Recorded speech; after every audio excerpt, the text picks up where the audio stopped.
ಅಧಿದೇವರನ್ನ ಸ್ಮರಿಸುತ್ತಾ ವೇದಿಕೆಯ ಮೇಲೆ ಆಸೀನರಾಗಿರತಕ್ಕಂತಹ ಹಿರಿಯ ವಿಜ್ಞಾನಿಗಳು ಆದಂತಹ ಧನಂಜಯ್ ಸರ್ ಅವರೇ ಹಾಗೂ ಲಕ್ಷ್ಮಣ್ ಸರ್ ಅವರೇ ಹಾಗೂ ಸುಧೀರ್ ಕಾಮತ್ ಸರ್ ಅವರೇ ಹಾಗೂ ರೇವಣ್ಣ ಸರ್ ಅವರೇ, ಸುರೇಶ್ ಕರ್ಕೆರ ಅವರೇ ಹಾಗೂ ನಮ್ಮ ಗುರುಗಳಾದಂತಹ ಕೆಂಚಾರೆಡ್ಡಿ ಸರ್ ಅವರೇ ಹಾಗೂ ಸಚಿನ್ ಅವರೇ ಹಾಗೂ ವೇದಿಕೆಯ ಮುಂಭಾಗದಲ್ಲಿ ಆಸೀನರಾಗಿರ್ತಕ್ಕಂತಹ ಎಲ್ಲ ಜೇನು ಕೃಷಿ ಪ್ರೀತಿ ಪಾತ್ರಧಾರರೇ,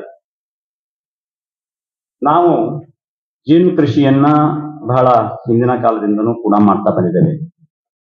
ನಾನೇನು ಇದನ್ನು ಹೊಸದಾಗಿ ಮಾಡಿದಂಥದ್ದಲ್ಲ.